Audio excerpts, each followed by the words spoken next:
उत्तर प्रदेश के मुख्यमंत्री योगी आदित्यनाथ का ज्ञानवापी मामले पर अब तक का सबसे बड़ा बयान सामने आया है।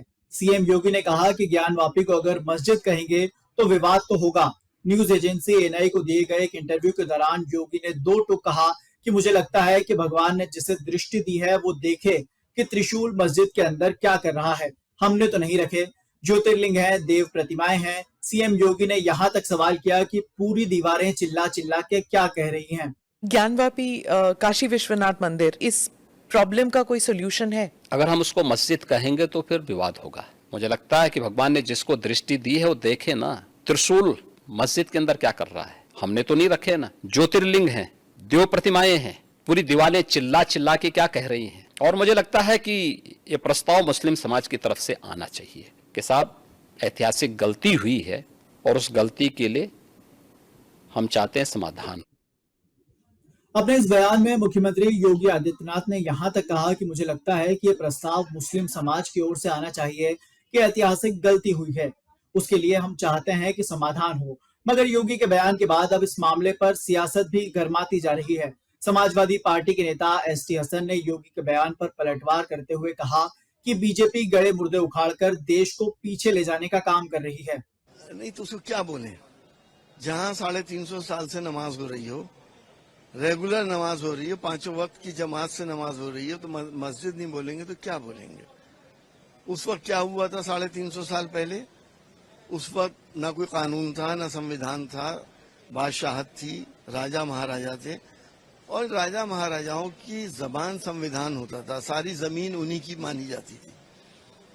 उस वक्त क्या सर्कमस्टांसेस थे। अब ये गड़े मुर्दे उखाड़ के देश को पीछे क्यों ले जाना चाहते हैं? आगे की बात करें। दुनिया सूरज में जाने की तैयारी कर रही है, हम मंदिर मस्जिद में अभी तक अटके हुए हैं।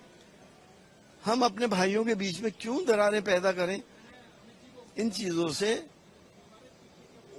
जनता को तो नुकसान है, लेकिन वोट पोलराइजेशन करने वालों का फायदा है। एएसआई ने तो बाबरी मस्जिद के लिए भी फाइंडिंग दी थी और उसे माना गया। उस वक्त भी तो एएसआई ने कहा था कि कोई मंदिर के अवशेष नहीं मिले। फिर भी बड़ा दिल दिखा के मुस्लिम कम्युनिटीज ने इस बात को माना कि चलिए हम अपने बड़े भाई हिंदू समाज की भावनाओं का ख्याल रखते हुए सब्र करा। अब बताते हैं 3,000 मस्जिद विवादित हैं, तो आखिर सिलसिला कहीं तो रुकना चाहिए। देश कहाँ जाएगा? 2024 सामने है, ये ऐसे मुद्दे इसी टाइम क्यों उठते हैं? आपने कभी सोचा है? हम प्यार मोहब्बत से रहते आए हैं, रह रहे हैं और रहते रहेंगे। वक्ती तौर पे आप ठहरे हुए पानी पे लाठी मारेंगे तो हलचल होगी, लेकिन पानी फिर मिल जाएगा। वहीं इस मामले पर जब वकील वरुण सिन्हा से सवाल किया गया तो उन्होंने दावा किया कि सीएम योगी का पूरा बयान तथ्यों और सबूतों के पर आधारित है। माननीय मुख्यमंत्री जी का जो बयान है उत्तर प्रदेश सरकार के, वो बिल्कुल तथ्यों पर और सबूतों पर आधारित है।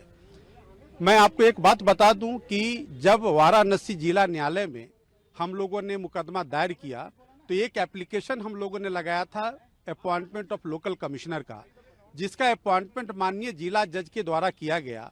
और उस लोकल कमिश्नर ने एक रिपोर्ट दिया है इंस्पेक्शन करने के बाद ज्ञानवापी परिसर का। उस रिपोर्ट के आधार पर यह बहुत स्पष्ट है कि ज्ञानवापी परिसर में हमारे जो देवी देवता हैं उनके मूर्ति आज भी वहां मौजूद हैं। यह बात और भी मैं बता दूं कि 1992 के पहले वहां देश की आज़ादी के पहले से पूजा अर्चना हम लोग करते चले आ रहे थे, लेकिन जब worship on public places act 1991 जब आया, उस एक्ट के आने के बाद से यह हो गया कि उत्तर प्रदेश की तत्कालीन सरकार यानी सपा यानी मुलायम सिंह की सरकार थी, उन्होंने पूजा अर्चना पर रोक लगा दिया और यह कहा कि आप साल में मात्र एक दिन पूजा वहां कर सकते हैं। इन्हीं सारी बातों को लेकर के हम लोगों ने अपना प्लेंट दाखिल किया और उस पर अब कार्रवाई चल रही है।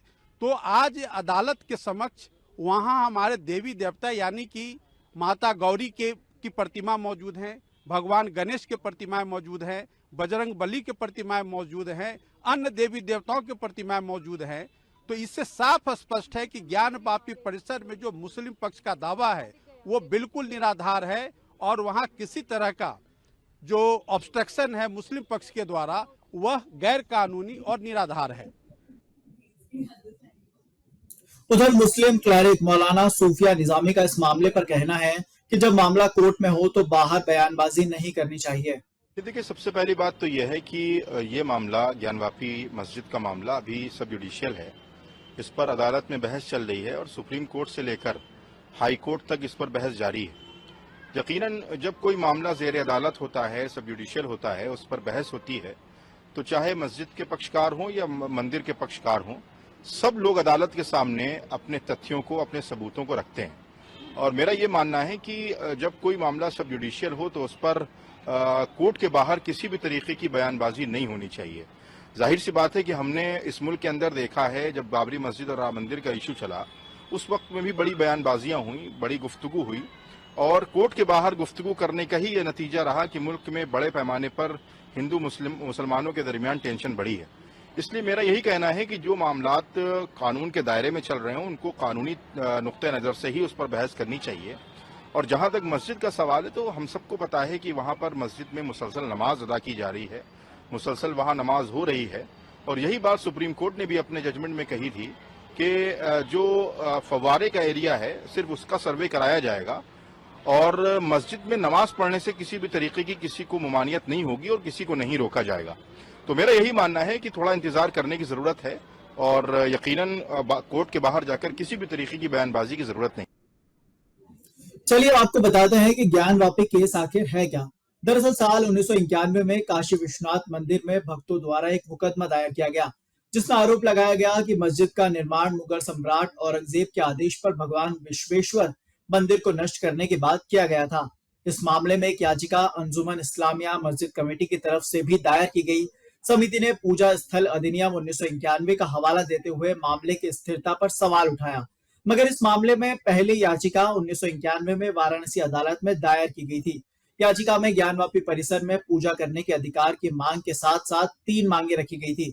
इसमें पूरे ज्ञानवापी परिसर को काशी मंदिर का हिस्सा घोषित करना, परिसर क्षेत्र से मुसलमानों को हटाना और मस्जिद को ध्वस्त करना भी शामिल था।